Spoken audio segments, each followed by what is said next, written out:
ये labour code में हर युवाओं को नियुक्ति पत्र देने की गारंटी दी है। हर युवा जिसको जॉब मिलेगी उसको कंपलसरी नियुक्ति पत्र देना है, ताकि एग्रीमेंट हो जाए कि आपको एम्प्लॉयमेंट दिया गया है, ये शर्त है, ये शर्त पर एम्प्लॉयमेंट दिया गया है, ताकि भविष्य में कोई ऐसा ना कह सके, कोई इंडस्ट्रीज ऐसा ना बोल सके कि ये हमारा कामगार नहीं है, हमारे यहाँ जॉब नहीं करता है। आदरणीय डिप्टी चेयरमैन साहब, ये हमारी सरकार ने, मोदी गवर्नमेंट की युवाओं के लिए गारंटी है, क्या आप उसका विरोध करेंगे?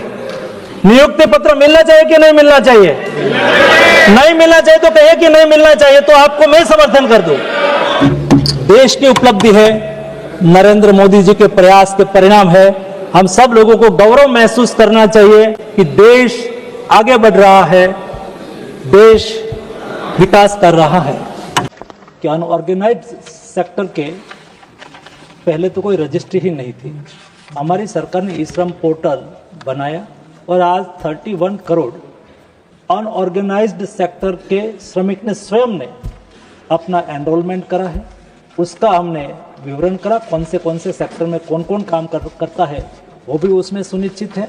और अनएम्प्लॉयमेंट रेट और एम्प्लॉयमेंट, मैं आपके सामने चेयरमैन सर डेटा रखना चाहूंगा। यहाँ बात हुई नौकरी कहा, काम कहा, रोजगारी कहा। क्लेम डेटा ऐसा बताता है, उनका 2003-4 का सर्वे ऐसा था जिसमें देश में 44 करोड़ लोगों को एम्प्लॉयमेंट मिला था, एम्प्लॉइज थे, और उसका 14-15 में वो बढ़ के 3-4 में 44 करोड़, 14-15 में बराबर सुनना 47 करोड़, यानी कि केवल 3 करोड़ 10 साल में 3 करोड़ लोगों को जॉब मिली, 3 करोड़ लोगों को काम मिला।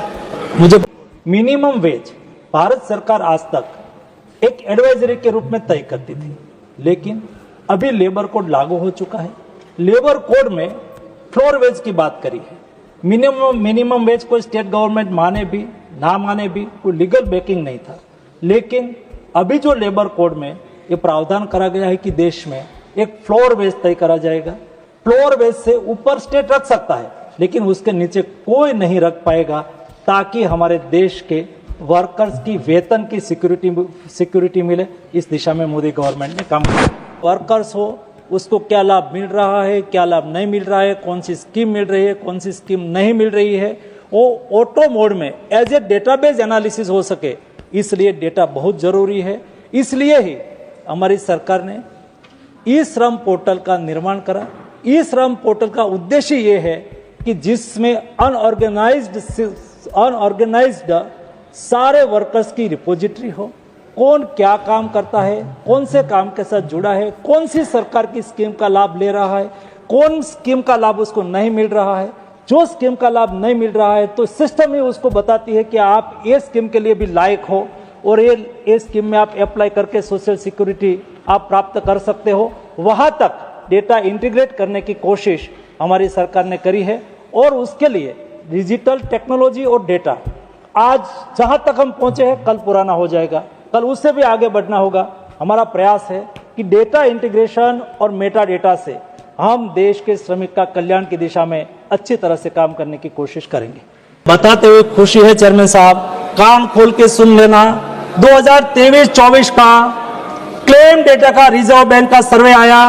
उन्होंने कहा कि 64 करोड़ लोग काम काज में है, जॉब मिले। उसका मतलब यह हुआ कि एक दशक में 17 करोड़ लोगों को रोजगार देने वाला देश भारत है, और ये सरकार एनडीए की सरकार का नेता नरेंद्र मोदी है। जो मैं फिगर के साथ आपके सामने रखना चाहूंगा। यहां कहा कि सर्विस सेक्टर में जॉब जा रही है, जी नहीं, ये लेबर कोड सर्विस सेक्टर को भी प्रोटेक्ट करता है। ये लेबर कोड हर कामगार को समान अपॉर्चुनिटी के साथ अवसर भी देता है। और मैं एम्प्लॉयमेंट के बारे में सर्विस सेक्टर की बात करूं तो 14-15 में 14 करोड़ लोग सर्विस सेक्टर में थे, काम कर रहे थे, 14 करोड़ लोग। 22-23 में वो बढ़ के 20 करोड़ हो गए, 5 करोड़ नौकरियां 2014-15 से 22-23 एक दशक में सर्विस सेक्टर में 5 करोड़ नौकरी बढ़ी। That is authentic data. Construction workers में 5 करोड़, आईटी का भी बताओ, कंस्ट्रक्शन सेक्टर में 5 करोड़ लोग काम में थे, 22-23 के रिपोर्ट के मुताबिक 7.47, 2.5 करोड़ लोगों को जॉब मिली। ट्रेड में 4.96 से बढ़ के 22-23 में 6.79, यानी कि तकरीबन 2 करोड़ लोगों को जॉब अपॉर्चुनिटी मिली। वैसे ही मैन्युफैक्चरिंग सेक्टर में 5.5 करोड़ लोग काम करते थे, वो 22-23 में बढ़ के 6.31, यानी कि 85 लाख लोगों को ज्यादा जॉब अपॉर्चुनिटी मिली। यानी कि सभी लोगों को जॉब का अवसर मिल रहा है। मैं फिगर दूंगा आपको, काम में आएंगे, मैं इसलिए बोल रहा हूं।